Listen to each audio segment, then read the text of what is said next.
Oh, okay. I turned it off. Sorry.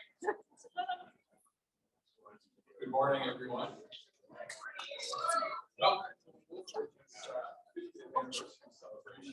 so happy to make it. I, of course, am an optimist, as you can see by the way I dress like it's summer up here on the North Shore, but what the heck.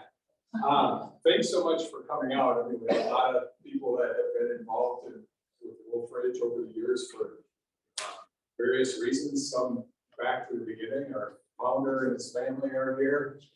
We have naturalists here that have been here since almost the beginning.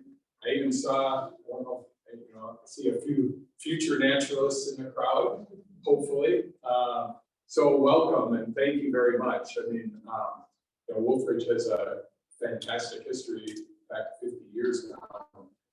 You all have been so important to that history, but probably more importantly, the next 50 years is beginning today, and hopefully many of you will stay and continue to support the organization, whether you're a staff member or a naturalist or a donor or a volunteer or involved in some other way. So again, thank you very much, and we hope you enjoy the day. Okay, I am. Right, who is this guy? Again, I am here to welcome you on behalf of the Board of Trustees. My name is John Crane. I recently just became chair of the board, and I live just down the hill in Little Marais, and so I don't have as long a history with Wolf Ridge as most of you in the room. I came up as a local resident for a tour that was going on one day, and Pete took my wife and I around the campus, and ever since then I've been hooked. So while I might not have the history that some of you do, I hope to be a part of Wolf Ridge for a long, long time to come. So thank you again, and with that I will turn it over to our executive director Pete to kick off the program.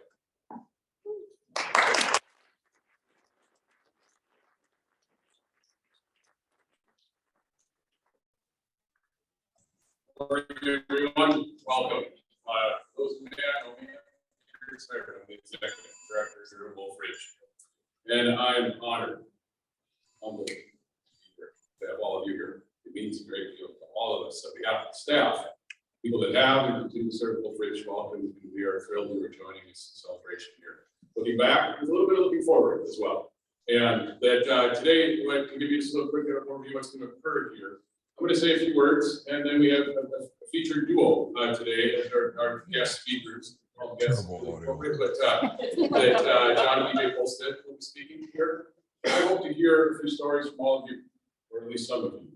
There will be a little engagement piece in this gathering today, where I'm asking you to engage with us physically. I'm asking people to stand up and be acknowledged in certain ways here. After that, and we follow in here. That I'll give a little bit of overview of the rest of the day, following events here, and then outside we're going to have lunch over the dining hall at 12:15. And following that, will be some tours and availability for people that have just joined us today. I'll talk more about that later. But to be clear, once we finish here, we're going to go over to the front of the Mac Lodge. And so we need to kind of stay connected as a group this morning as we make that move. And then from Mac Lodge, we can hang out a bit. There'll be a time period until lunch there. Then I have to say that for the people that have been here all weekend, it's been a beautiful weekend. It's been a weekend filled full of emotion, heartfelt connection, reconnection, storytelling, and I say personally, and I've watched it from so many others, say how good it is just to hold space, to share something we all love, passion, mission that we are here for. I want to take a few minutes as we look back to help each of you and to understand the impact that all of you have had. The Wolf Ridge has been modeled all over the world, but they haven't modeled a set of buildings, they've modeled a set of people and what they do. Those people are you. The Wolf Ridge and the community that changes the world isn't here on this campus. This is just a small part of it. It's the people that go on to move all over the world. If you were last with us in the 40th, looking back just 10 years, then you probably noticed a lot that's changed. I see heads nodding out there affirmatively. that an idea that was the farm has now been built out considerably. And as I give numbers here, realize that's all pre-COVID. We are still building that in an extremely challenging period. But the farm is built out to it at its peak to be raising 20% of the vegetables we consume here on site. The now whole farm camps for kids. We're creating future farmers. Some of those future farmers are in the room right now. They're no longer future, they are active farmers growing food, helping to solve how can we feed the growing populations of the world. We built a new maintenance shop that is fabulous. If you knew the old West Farm basement, you take much upgrade from there. We have a new home for our student naturalists that really matches the values and the ethics that all of they work to espouse here and work with kids. That, and of course, in buildings wise, whether you toured this morning yesterday, we are the first in the world that has renovated a building to the highest level of sustainability that exists internationally. A building that embraces not just energy and water, but equity, humans, and happiness, and the link between environmental and human health.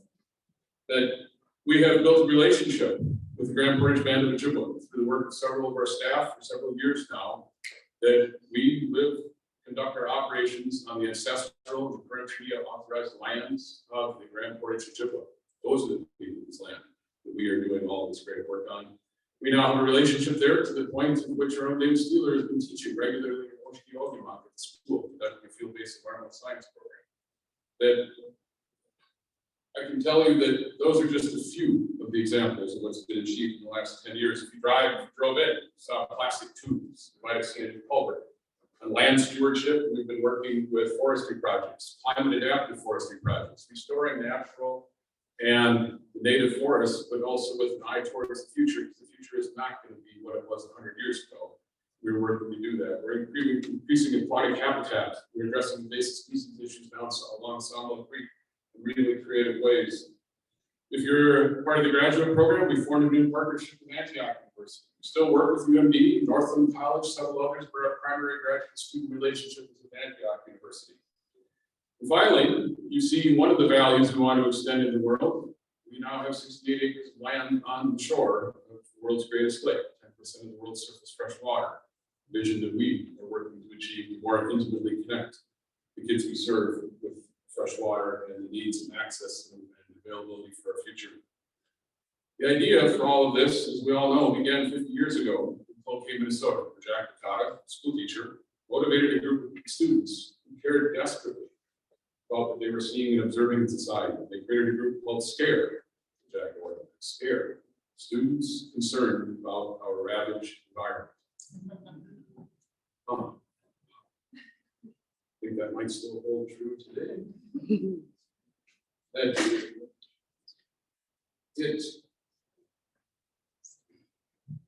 Out of that group, out of the very first group, they grew this group of people through this organization. I have to acknowledge locally, this wouldn't have occurred without local support. That of the Grand Marais, Brooklyn County School District, and Grand Marais, Lake Superior School District out of Silver Bay 2 Harbors that were intimately involved in the creation of the first grant funded periods of Wolf Ridge from 71 through 74 and 75, we became a nonprofit. Years ago, it was clear our early leaders felt we don't have the luxury of time. They were keenly aware of the global issues we faced then and now, climate change, worldwide loss of habitat. They demand that we stop taking baby steps. We begin leaping towards answers. We focused at Wolf Ridge here on lived learning experiences that truly change people. They're authentic, they're hands-on, they're learning that's affective, not just the heart, as well as the head. Right? At Wolf Ridge, we have always, for 50 years, rejected the notion that doom and gloom are powerful motivators. We motivate with inspiration, not guilt. We've been bold, extremely bold, with what was created 50 years ago and what's still being created now. Boldness as genius, power, and magic in it. Learning at Wolf Ridge transforms people. It helps them to consider how they can envision themselves as part of change. Buckminster Fuller had said, if you really want to achieve change, to change something, build a new model that makes the existing model obsolete. It's exactly what all of you have done here for 50 years. That model, as you sit here this morning, you should swell in pride as I tell you how that model has influenced the world. I can now confidently tell you, well over 500,000 children have come here to learn for days at a time. 1,000 approximate naturalists have trained here, gone all over the world. While 27 schools came that very first year in Isabella, on COVID, about 185 schools now attend from 100 communities in Minnesota. We serve many schools in eastern North Dakota, down to the Iowa border. We now have 2 schools from northern Illinois, schools in northwestern Wisconsin, and all the way over to Green Bay area. That's about a 7-hour radius of the bus. It's about as much as the teachers and parents can take. We have schools from across the country. We have schools coming from Florida. We have schools from Texas, from California, and that are the people of this organization have gone on to go all over the world. The model that you constructed here has served for creation and development of environmental educational world centers have been created and image modeled after what you did here. Sometimes almost exactly duplicated. From right here in Minnesota, the Eagle Bluff Environmental Learning Center, the first ever such center in South America, Alucena ELC, created in the model of this organization. Ismagus, the first ever in Hungary, North Bay, created in the north side of Chesapeake Bay, Islandwood in Seattle, Canadian Ecology Center near Toronto. It's just a few. Others have gone on that were in existence and have used us and used your work as a model. Again, not to facilitate the learning that you have facilitated here. In places like Oregon Museum of Science and Industry, Mount St. Helens Institute, and Mount Rainier Institute are being built right now as a model and help for Wolf Ridge to do just that. Again, they didn't model buildings, they modeled you. What about all those people that I mentioned? I think no better story exemplifies this than many of you may know Tom Osborne. Tom Osborne was a school teacher from Mound who brought 4th graders here for 38 years. Served on our board of directors for a very long time. Tom and Lynn Osborne, just a few weeks ago, were vacationing in Alaska.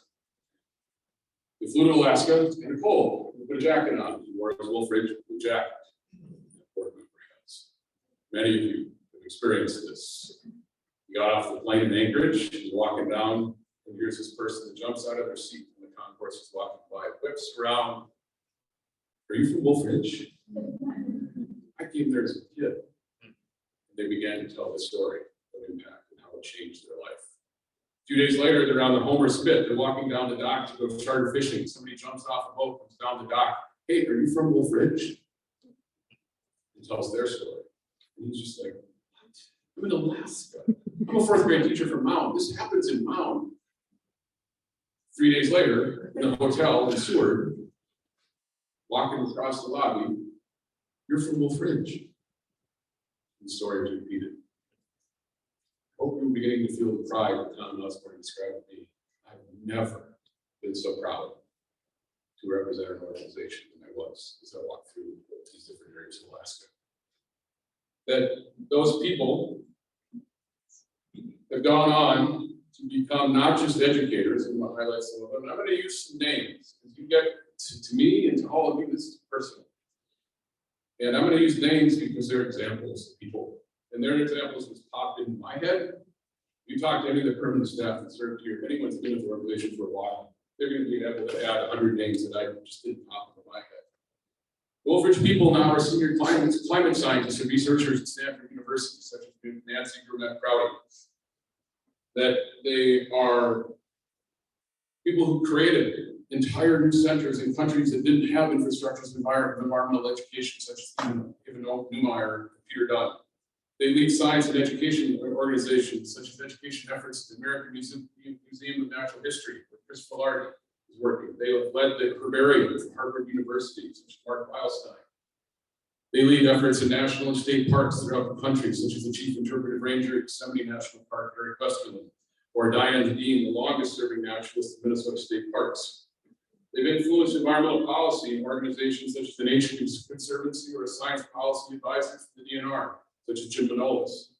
Their research work has influenced policies such as the work of Becky Holmstrom, Minnesota County Biological Survey. They lead wildlife biology and management efforts for the U.S. Forest Service, such as Brian Hennessy. They lead summer camps and Outward Bound programs, such as Sarah Bransford with YMCA, or Outward Bound programs with people such as Tessa Olson, Frederick Lizzie, that have done that work. Even they serve as senior attorney for the Environmental Protection Agency, such as Terry Powell. They hold positions in local and municipal governments, such as Danielle Heffernan right here in Crystal Bay Township, Finland, Minnesota, or Christy Hager Purcell. First that I know of, Wolf Ridge is running right now for the Minnesota House of Representatives. They become leaders in formal education. Countless college professors around this country and the world, Peter Kramers in the Netherlands, Lane Bennett in Canada. And given we're sitting in a room that Jack dedicated, look at that sign over there, school teachers, mostly elementary, middle school, K-12 school teachers, all over the state, in Duluth.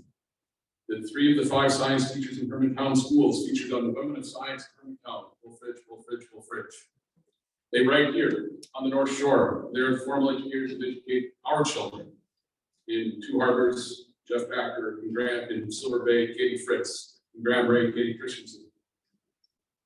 They lead informal education endeavors. You go to the Great Lakes Aquarium, the majority of the education team is led by Wolf Ridge Trainer, led by Alexis Bricky Hutchins. Nature preschools, such as in Duluth, like Caitlin Erpestead. They're directors of nature centers all in the Twin Cities, such as Paul Smithson or Tim Reese, down in the Twin Cities. They're naturalists at countless centers throughout Minnesota, the nations, such as Lane Dunn Tucker, with Three Rivers Parks down in the Twin Cities. These achievements, these people, this model, more effective learning that we all desire, learning that creates lasting change, is created by all of you. I want to acknowledge and now bear witness to some of the people in the room, get a little understanding of who we may be sitting amongst. We're sitting amongst giants and leaders. So that if you aren't feeling that pride by now, I'm not doing my job. That I'm going to ask you to stand and for a moment, take a look around, look at your peers that serve with those similar capacities. I want you to hold that swelling of pride. Everybody in this room has contributed to this. I have to first, of course, start with Jack and Gina McConnell. Jack and Gina, stay. If you feel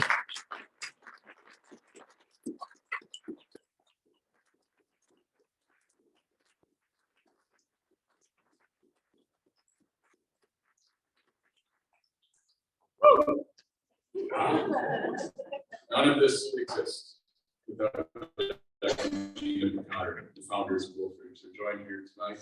Today, this morning, by Betsy and Bruce, their children were joined by several grandchildren I see, in-laws, etc. I'm grateful they're here today to share all this. Then I want to next go to those early years. You were part of Wolf Ridge. You participated in programs, you served Wolf Ridge in some capacity in the 70s.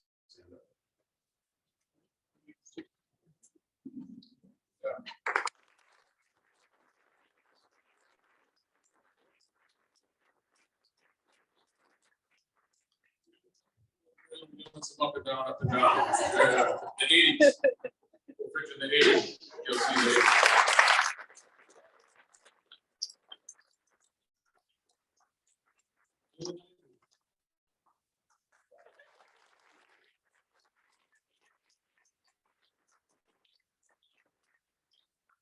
Wow.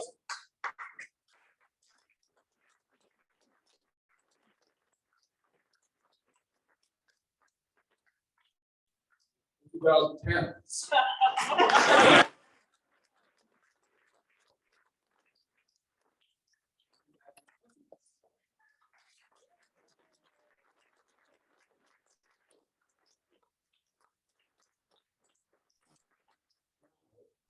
We're permanent staff, naturalists, you cared for our facilities. You served Wolf Ridge as your career, your profession in some capacity.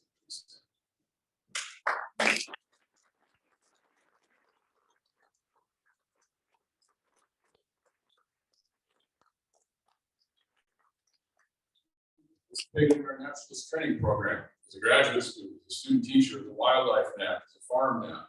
Stand. Those who came here to train.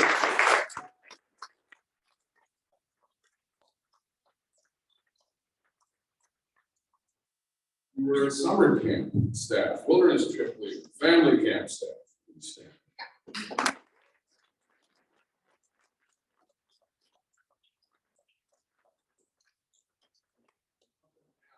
About the impact of this place. Well over 500,000 people, thousands each year. Where's the biggest impact? And That is a massive impact. In many ways, I think the exponential impact of the people that came here to train, develop careers, goes on to change the world even more effectively. While you know this is a mission-driven business, it has a business component. We charge a fee for program participants. It's not all earned income. All those people that just stood can't do their work unless people believe and share values that we have and contribute generously. If you're a donor to Wolf Ridge, you contribute to Wolf Ridge to make sure we can do our work in the state.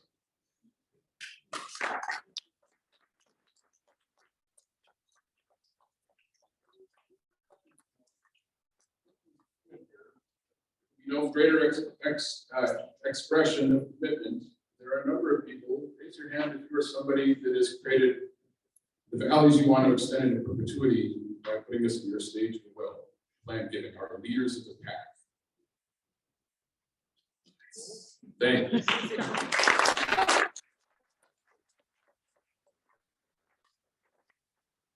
And one more group. Holds very dear to my heart. This is hard work. It's very hard work. If you're a family member, it's provide love and support for us to do our work. Stand.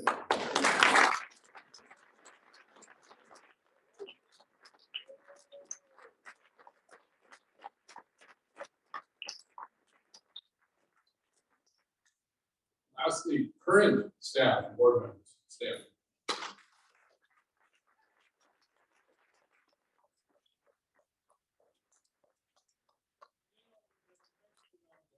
This weekend would not have occurred without those people. Believe me, they've been hustling.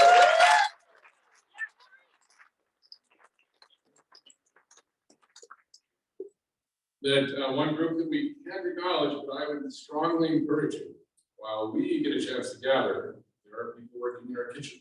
They can't be here. They're preparing a meal for us. Take some time.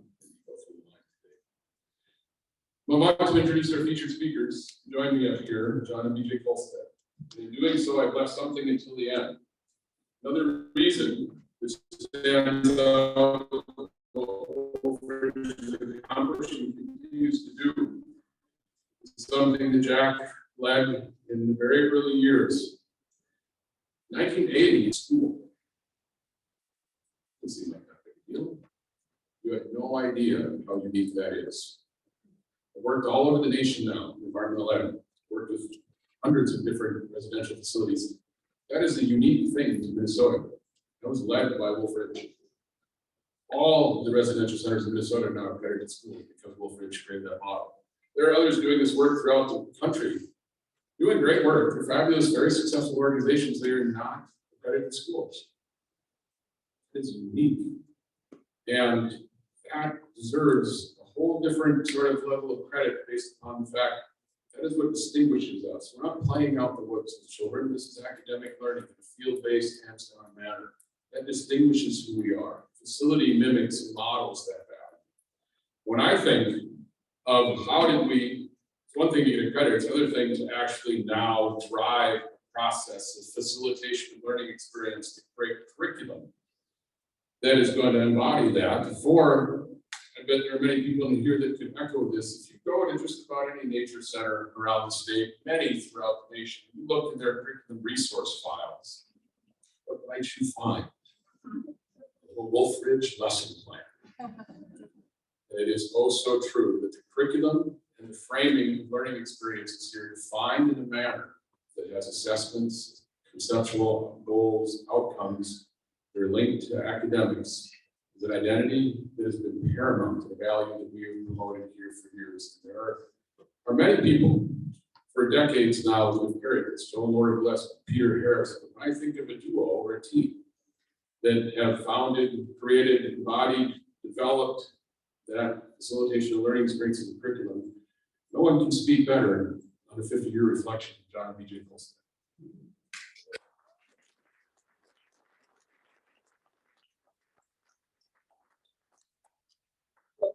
From where they began, first as interns, to when John retired, they served Wolf Ridge over a span from 1976 to 2019. John and BJ Kolstad.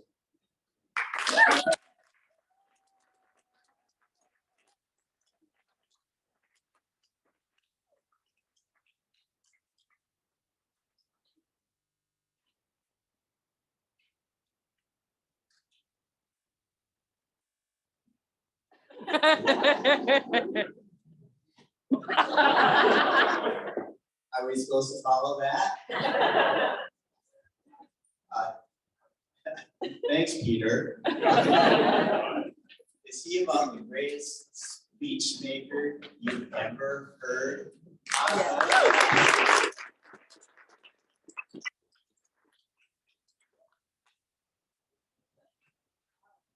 Hello, testing, 1, 2.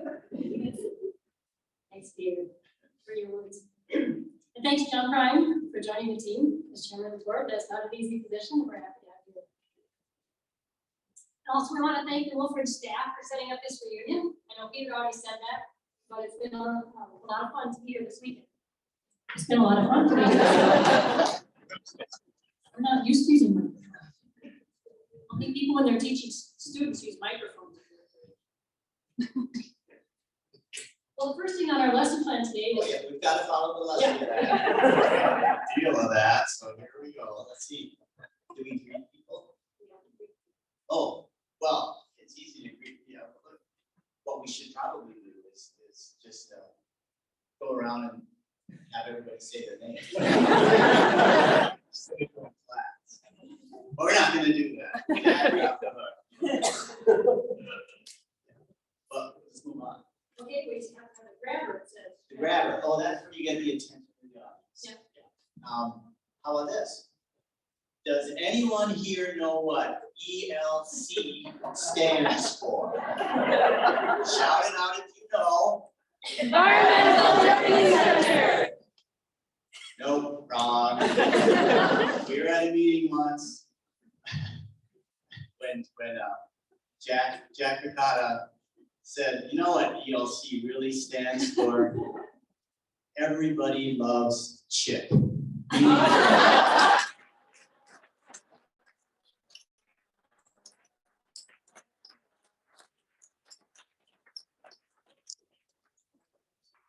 Summer director for 400 years.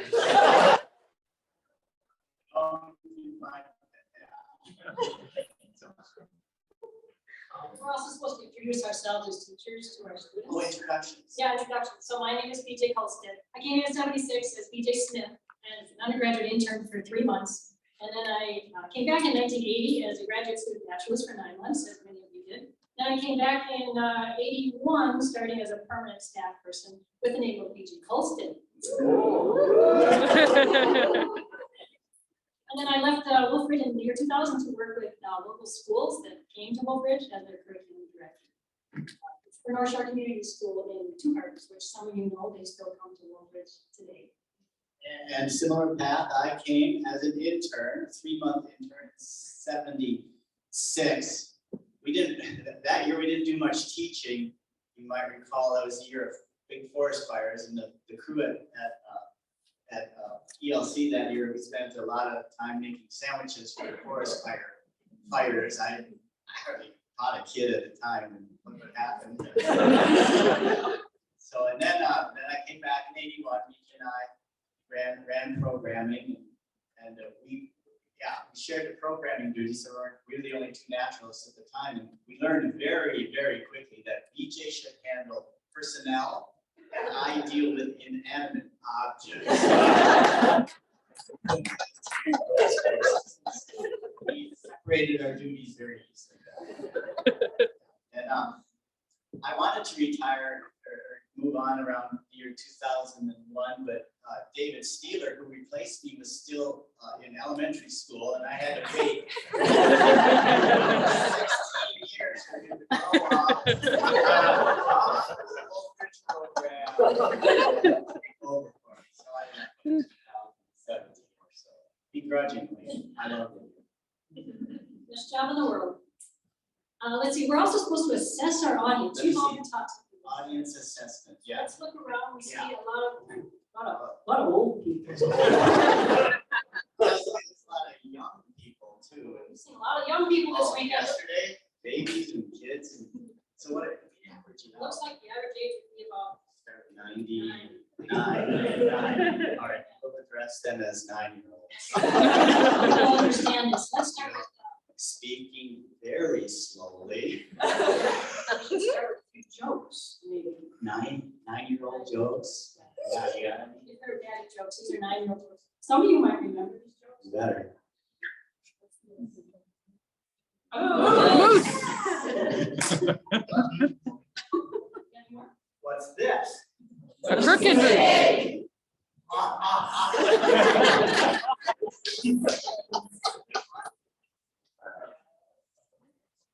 The mustache.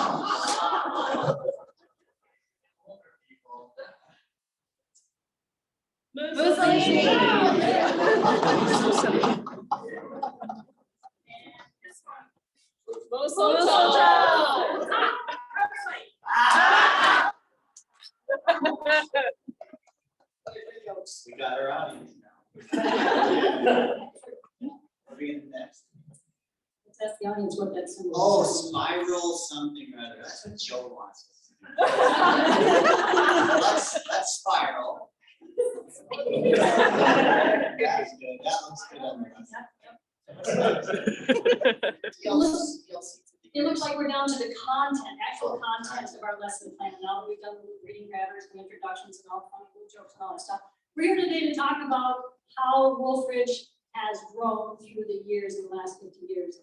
And the thing that I noticed, having been gone from Wolf Ridge for 20 years now, when I come back, I see how through the years, everything at Wolf Ridge has. stayed the same. I was gonna say how much it has changed. No, it stayed the same. Yeah, like example, Jack's here. Mark and Karen are here. Chrissy's here. It's the same. No, No, it's the not. same. It The only continues thing- to grow. That light is still out.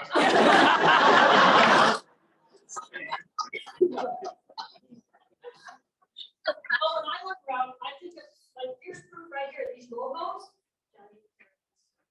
1970s logo, the spruce trees, you remember these? Austin, Linden? No. And how about Jack Pine Homes from 1980? Yeah. My jacket. And then the Jim Branford Wolf Paw. And now the Newbury Red Wolf Paw. Minor changes that you're still plastered onto, Peter. Blue jackets. They're not changed. Well, that's true, but look at the staff, we had 3-month undergrad interns for a start, and then we had 9-month graduate students that many people in this room did. Then we had the second year, people just couldn't stand to leave. Stayed on. And then some of them became permanent staff and hung around for years or even ever, like Peter Harris. It's not that different. There's still trouble, it's just that they stay longer and cause more trouble than they used to. Well, look at classes. Look at how we started. Back in the 70s, we had Emmelsign, and then we had ski and orienteering, and that was kind of about it with some plant classes. Mark Rosen was doing plant classes all the time. And beaver class, the beaver classes. Yeah. But now we've added Glacier and Ojibwe and even climate change now. But still, what's the favorite class? It's still the same. Ropes for the kids, ropes and climbing. And for the adult staff, it's still orienteering on weekends.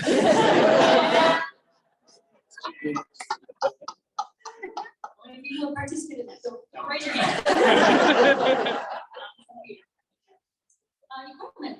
Mark Rosen showed some of the old skis, the Army surplus skis and snowshoes that we worked with, but now we have computers and GPSs and other things that, cell phones, and things that I don't know how to work. Yeah, but the kit room still smells like a kit room. It's not changed. Yesterday, yeah. We came up yesterday and had some food, which you probably noticed when we started back in Isabella, we had a lot of crew whip, right? Crew whip and Betsy goes broom with, yeah. Sugar beef on toast, remember that? And on Friday mornings, they would send the kids home after oatmeal, and they stopped doing that because the kids all threw up on the bus. But now, look at the meals we're having now. We have local, organic, fresh food from Wolf Ridge's own farm.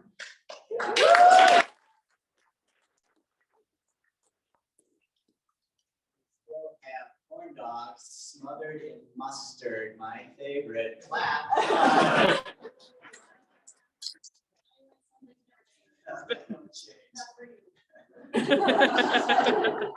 The kids came up and stayed in barracks in Isabella, the old Job Corps camp. Each building housed 100 kids, like 30 or 25 or 30 in each section in steel bunks, side by side, 4 feet apart. Some of the kids, the only injuries I remember at Wolf Ridge were broken arms from the kids jumping from top bunk to top. Yeah. But now we have, and the staff, I lived in a trailer. John lived in a room off the office. I lived in the bus garage after Mark Rosen, right? And the heat wasn't so good, the pipes froze, they had a few mice in there. And now, this afternoon, you get a tour of the $3 million Lakeview Staff Lodge. And the MAC dorm, we had a tour of the MAC Margaret A. Cargill dorm, the Living Building Challenge building. You've heard about them? That has changed a lot. The thing that's still the same is that the buildings are designed for the kids and for the adults to provide a community feel, right? Community, in fact, key word for the lesson plan, let's check. Mr. Butcher, community, keyword. I like that. 2 M's. See. Well, I guess John's right. It seems like the more things change at Wolf Ridge, the more the important things stay the same. Most of this is based upon, as Peter Smerritt said, things that you have taught the children or made it possible for these children to be taught by student teachers mostly. And so we're going to read a few quotes. Yeah, oh yeah, because some things stayed the same. Kathy Ulrich's in this book. I don't know that we're gonna read. We found this quotable quotes, mostly from the 70s and 80s. It's a little tattered. We stole this book. We edited them down for, Yeah, we're not going to read the whole book, but these are some of the things that children have learned from you and teachers like you at Wolf Ridge. Here's John in a deer class where he asks, "What's the largest deer yard in Minnesota?" the kid answers, Wisconsin. The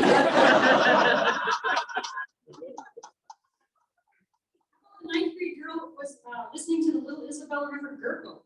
The teacher asked what it sounded like, gurgling under the ice. He says, it sounds like my mom and dad's water bed.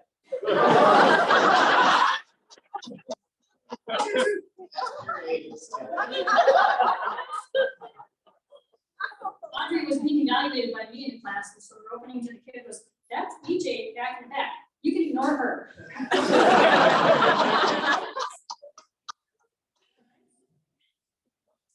Jonathan, one of our teachers, was asked about, "What are your strong points?" And he said, "Well, I'm good at arranging chairs." He was better than that. Let's see, does anybody know what a food chain is? Dave asked his students. And the kid responded, Yeah, oh, check it out. Yeah, that's where you buy those hot dogs that are all strung together.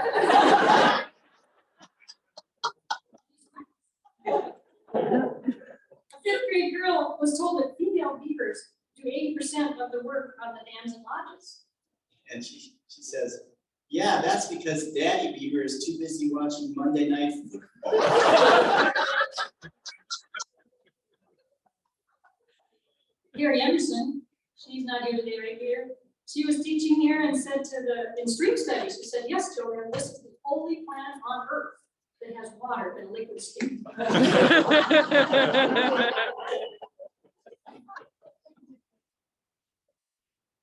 Should we do Kathy's here? Let's see, how about, Peter Smerritt was being told by our staff that there are a lot of scarves in the lost and found box. And he said, "Hey, my girlfriend's birthday's coming up." I hope that was Sue you were talking He's a classy guy. Favorite quote in the book, overheard by a parent talking on the telephone back to home, saying, "The staff at Wolf Ridge is young and enthusiastic and fun. Even Mr. Rogers would like it here." Good job. Can I do my favorite one? Yeah. This is the last one in the book here. The 5th grader after stream study. I'm so sick of nature I could throw up.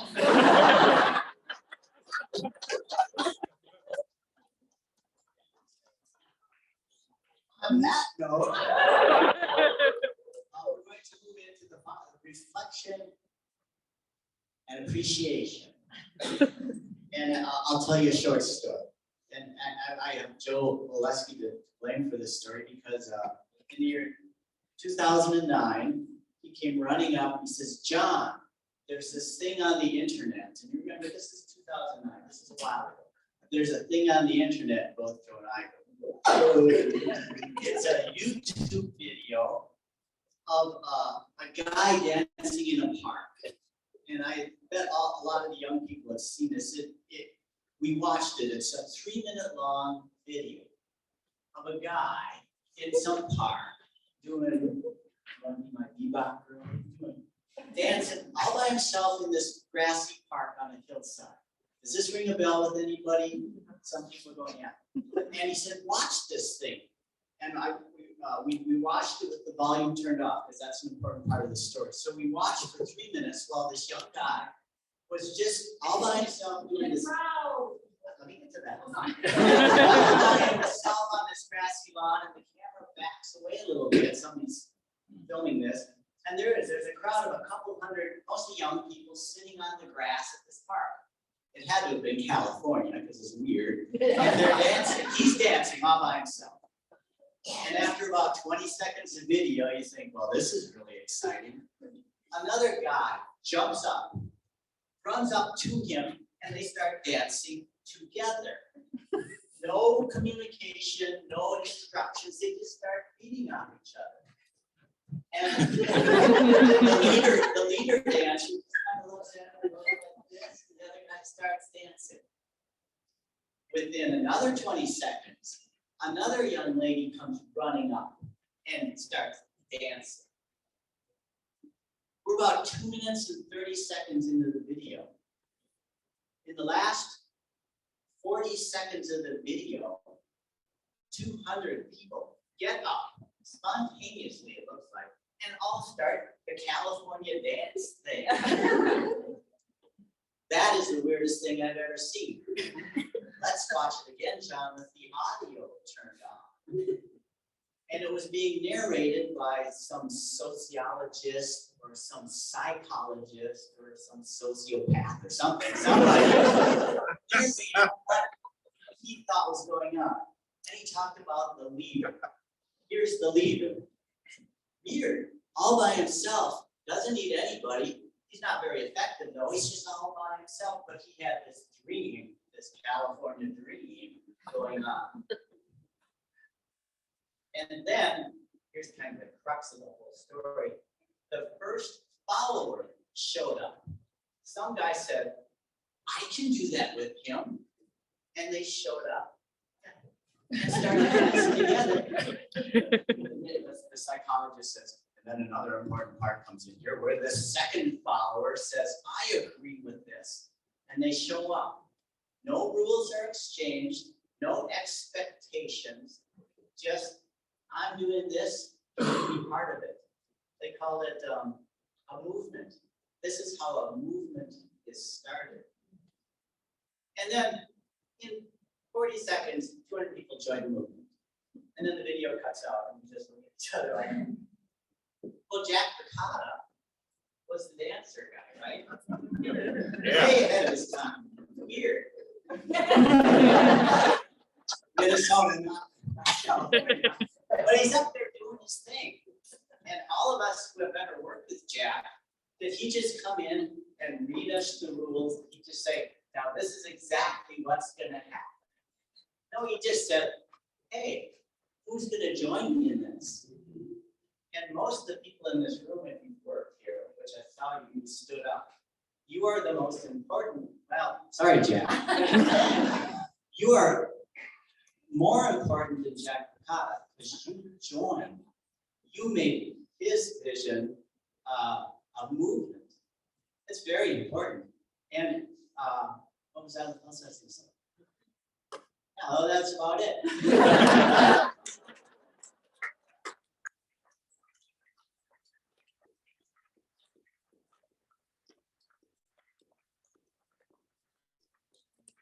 Music. Some of you were here, I watched during the last dance, the last song, right? How many were here and saw Stephanie and Chuck Taylor start dancing? Yeah, it was great, and I thought, you just didn't have enough time, you needed another 2 minutes and 40 seconds. Yeah. And there's one other thing that I want to point out about something that never changes, and that's those of you who have been here during training weeks over the last 40-some years. Every training week on this date happens to be, like today, John and his twin sister Janet's birthday.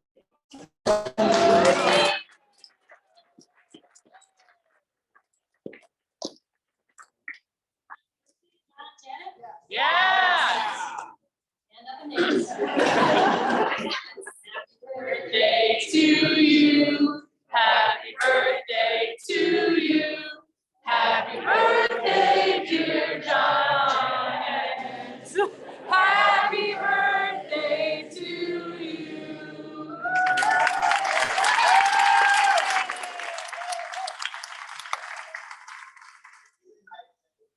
Done now, we're done.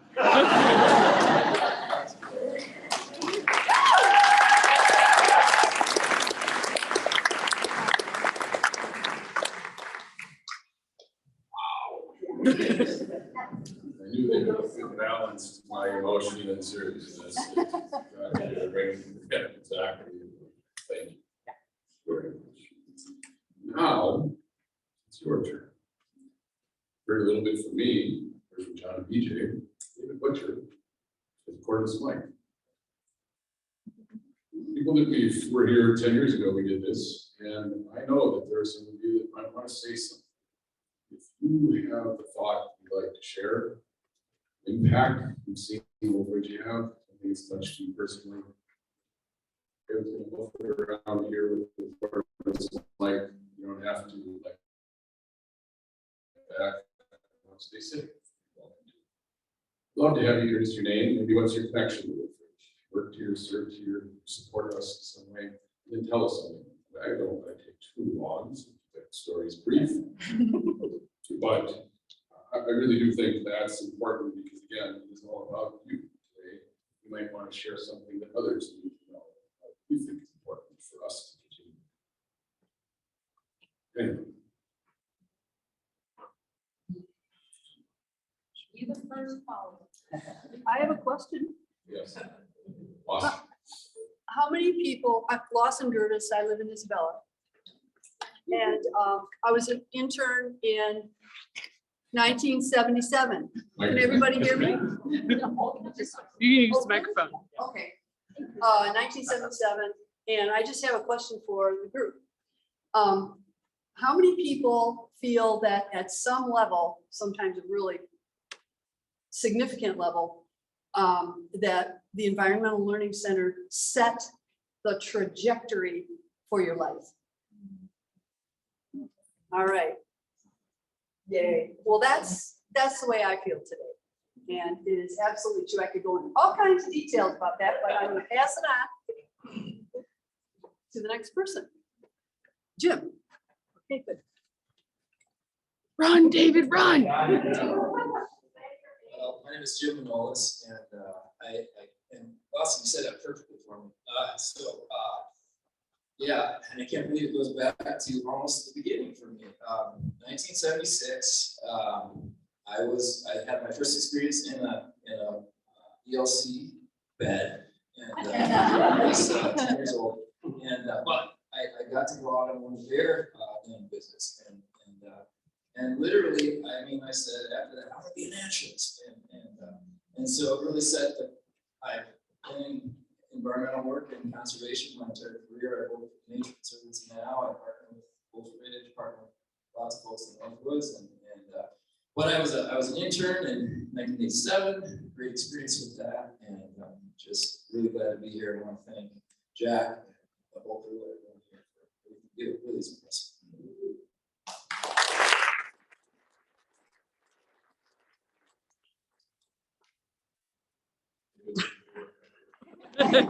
Good thing he's the wilderness trip leader. Hi, my name is Peggy Guinea. I was a student nationalist in 91, 92. And the bear story and the last story will kind of fit for this one. But when I was in college at Concordia Moorhead, I had some friends that came to work at Wolf Ridge. So they invited me to come up. And so I came up with some friends over winter break when I was still in college. And I remember, I think Harris was there, and maybe Lisa and Dave. There's a handful of people. I remember having a potluck, and we started talking about Bear Scout. And it's like, these are my people. So the one place I applied to after college and kind of continued on to education. So thinking of the reunion, I saw it and I know, God, I remember that because of, high school years, can't say as much as I can say with college, but Wolf Ridge. I was here at 40 and now I'm back with 50. And I've done a little week no trace object skills and ethics partnering with Wolf Ridge from that spurred on for 40. So that's my Bear Scout story.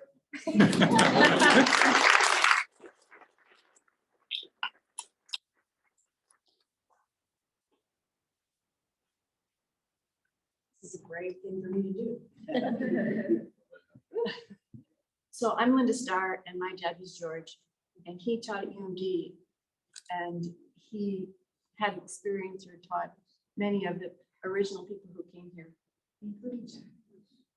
And so I can take the story back. You talk about how things start, how we see just planted. Keep the microphone right up to your mouth. Okay. Sorry, guys, I'm an introvert. So, so I can take this way back, because I'm a kid, right? And so before recycling was a word, before environmental education was a term, or even something that a person could take in school, in my household, we were doing things like, you just think about this. We were taking our grocery bags, our paper grocery bags, back to the store. Before that was even a thing. We were that weird family. And we were using I can still see the looks on the checkers' faces. And we were, oh, those people. But that's how the idea started. Early on, we were conserving water. Early on, we were doing things that, well, quite frankly, nobody else was doing. And then Dad found a way to get his master's degree in environmental education. And then that was where it all started. He started sharing vision. And he would have been 100 years old today, or this year, sorry. And he would be absolutely, he's here, Dad. He would be absolutely thrilled.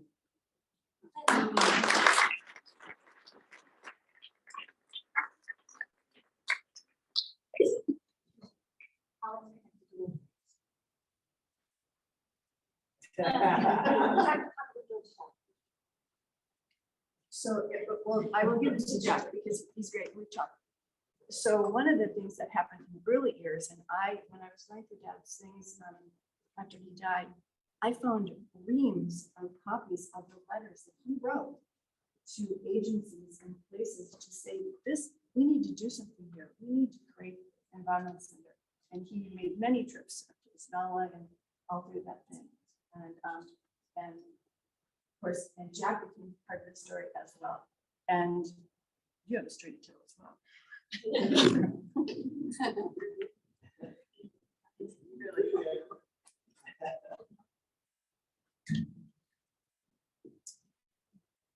All gone.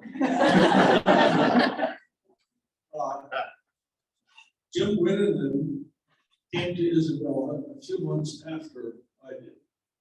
He's the oldest guy here. Not in age, but in seniority at ELC. I really don't know what to say. I've been thinking about the possibility that I might have to talk sometime today for about 3 days. I haven't slept well. I think that the information and the comments and the thoughts that you've heard and that are coming from the audience, I share them. I really do. our experience, our family's experience of ELC was absolutely spectacular. And it was due to all of the people that John and DJ talked about joining in and making it happen. And without you all, it wouldn't happen. And you know, we moved to Isabella 50 years ago next weekend, by the way. If I had been asked what I thought about ELC's potential for the future, I would have said, I think there's a good opportunity here. 2 years later, if you'd have asked me the same question, I would have described this place to you as best as I could. It's actually better than I thought back then, frankly. I'm terribly pleased, humbled by the fact that so many of you are here and remember all of the wonderful times we had. Thank you all.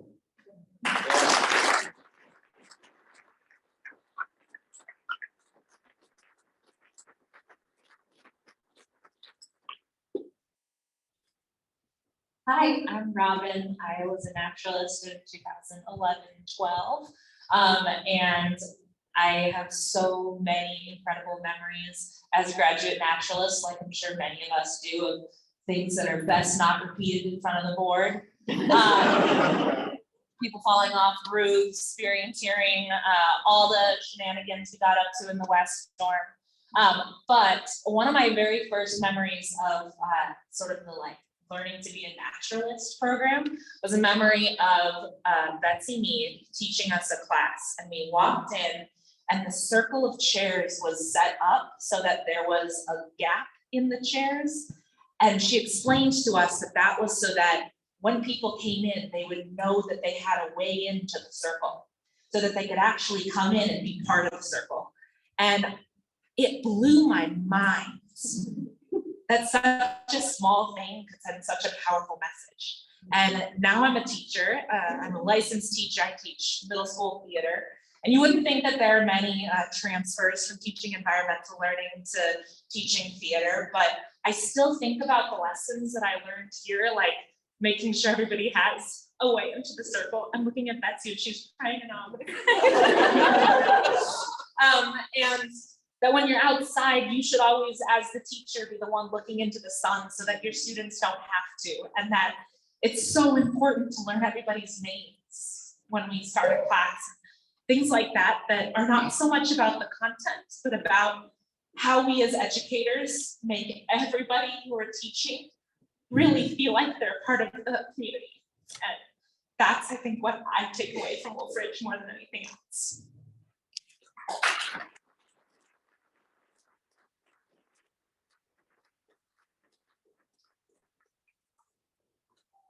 Chip Brown, early 90s student naturalist and investment director, 97 to 2006. So a number of years. I have two thoughts. One is the idea of vision and people having visions.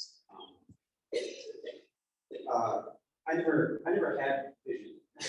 Really, I just kind of bopped around and did things. And so, like summer before I got here, I was like, I better think about what I'm going to do in the fall. I was working for a ranger out in Colorado. And so I looked at all the residential environmental learning centers in Minnesota. I was like, no, I better start applying. You know, that's kind of what I want to do. And my Terry McLaughlin was the student naturalist director there, and doing that. She was on a trip, and I was in Colorado, and so apparently someone dropped out, I think, at the last minute. So they're like, we don't have any positions at the time when I first applied, and then I had, they were looking through applications to bring someone in. And Jerry and Vern were out, and I remember she said, "Well, I'm standing at a payphone with a piece of cardboard over my head. Can we do an interview now?" And so I ended up here, and so it's like people. The thought beside vision is people taking chances and that kind of stuff. And so I think Terry and folks took chances here with me to get here that first time. And then I was a school teacher at a charter school in southern Minnesota. And Wolfridge was offering 3 new positions, and hired for 3 positions. I applied for 1. And I feel like they took a chance, and Jack and folks here had a vision of what things wanted to be, and then and hired me, and then I had the chance to create my own vision, and with their vision of being able to say, yeah, this person has what we're looking for. Let's take a chance and you create what you want.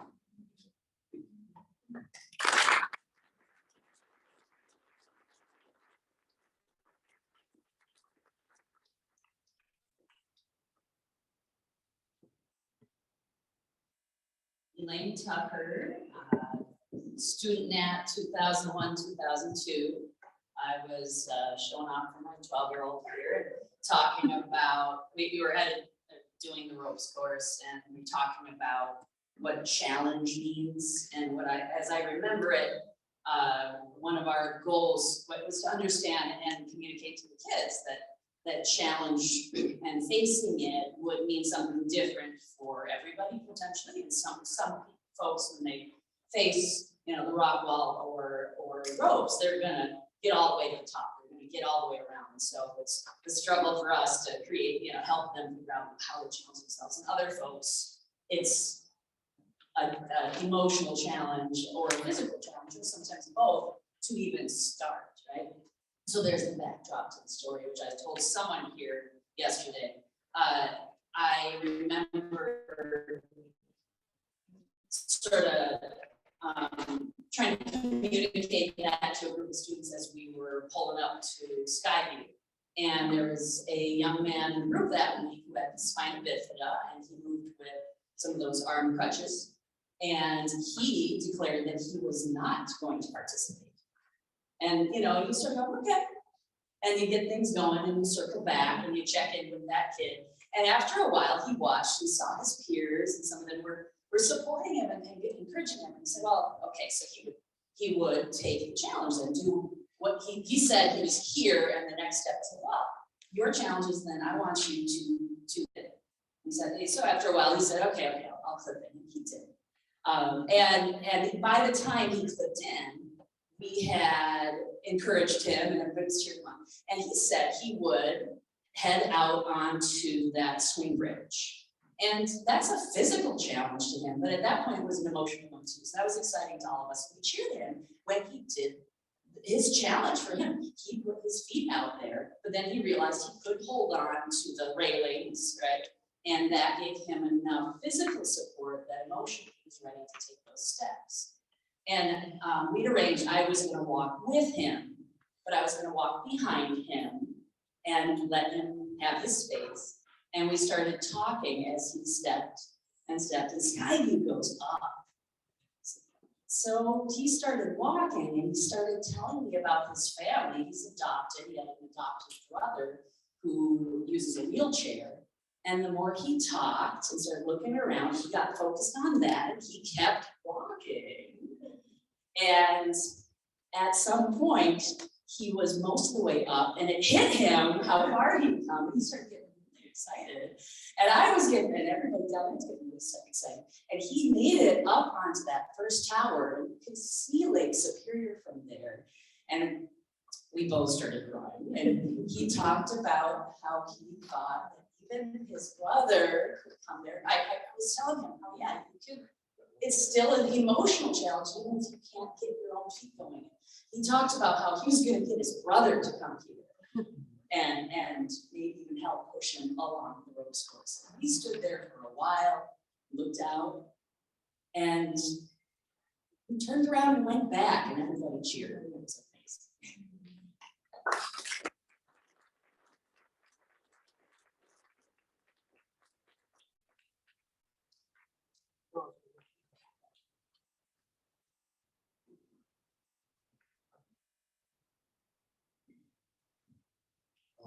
My name is Michael Peterson. I was a student at here in 2011-12.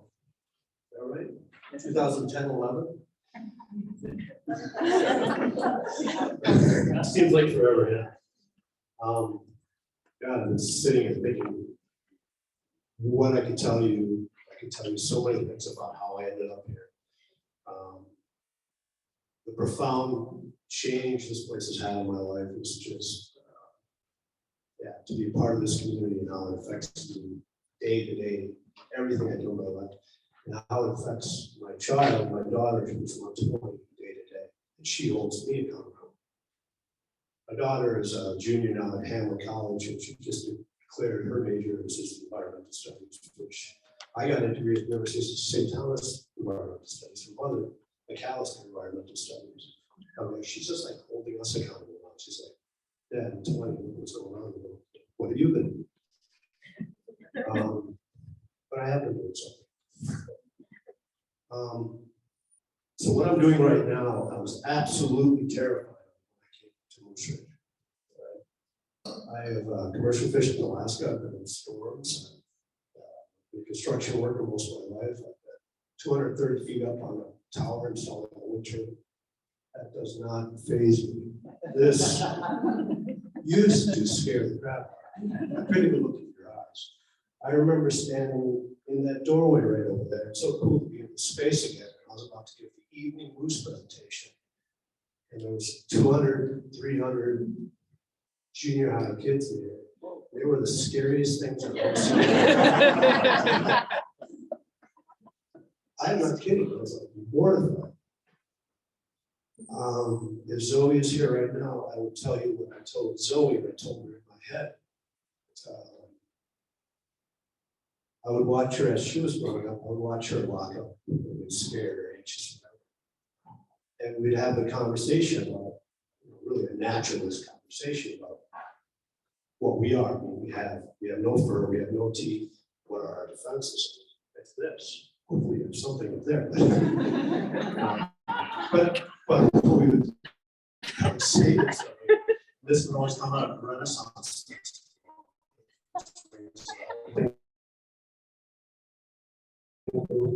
The pterodactyls just swoop in and eat you. You gotta do something. So all I have to say to Zoe, she's talking that shit about getting a tattoo of this now, is a pterodactyl. I just go, she starts thinking.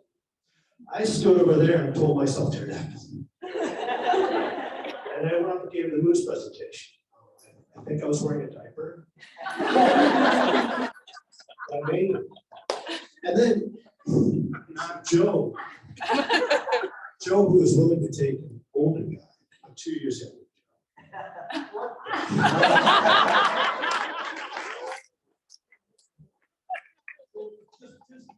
Thanks, that was really nice. There's a man that's not here right now, so dear to me, was a mentor to me. As a carpenter and construction worker since I was 10, but not just that. Along with that, Gary Olson is the deepest member. And anybody, yeah, he's not here. I can tell you story after story after story after interaction. Be so thoughtful to be brought into to get a little bit closer to him, because it's not easy to get closer to him. I'll write those down and put them down someplace so you get to read them. But, oh my God, he's a deep river. But anyways, I projected, whatever. I'm Danish, this makes me really uncomfortable. I'm originally from Denmark, it's one of the West Coast, and there's unwritten things that you're like this big until you die. It's called Jenslo, which just means nobody's better than anybody else, right? We all have peace, right? So praise, we just don't take it. It's not supposed to have it. I projected this thing on the wall in the pellet building. You know, it's like it's so frustrating. You have a stuffed moose, a stuffed wolf, raptors broken. I can't leave a moose in here on a leash, right? You can't. How do you project to kids what a moose looks like, how big it is, right? Damn it, yeah. Excuse me. That was recorded. Sorry, but yeah, anyway, so, but the coolest thing about this is, like, he stacked me, he made me do the moose program 3 days ago. So you know Joe, he's a probably had the biggest influence on my life. Word sometimes that poke really hard, they needed to poke hard. But yeah, so maybe you do it 3 days in a row, it became easier and easier and easier. You know, on the backside of any fear is something else. Anyways, so last time, I'm gonna wrap this up. This is more than I usually ever talk to my wife. But the last time I did the Moose presentation, the whole student group was among students. They had been here for under a year. Okay, I've ever told you this, Joe, if you were there. I have never had a more enraptured audience. Now, if you think about where many of them come from, I can only speculate, but what lives in their environment? Tigers, rhinoceros, whatever. They wanted to know everything about this moose and what they had to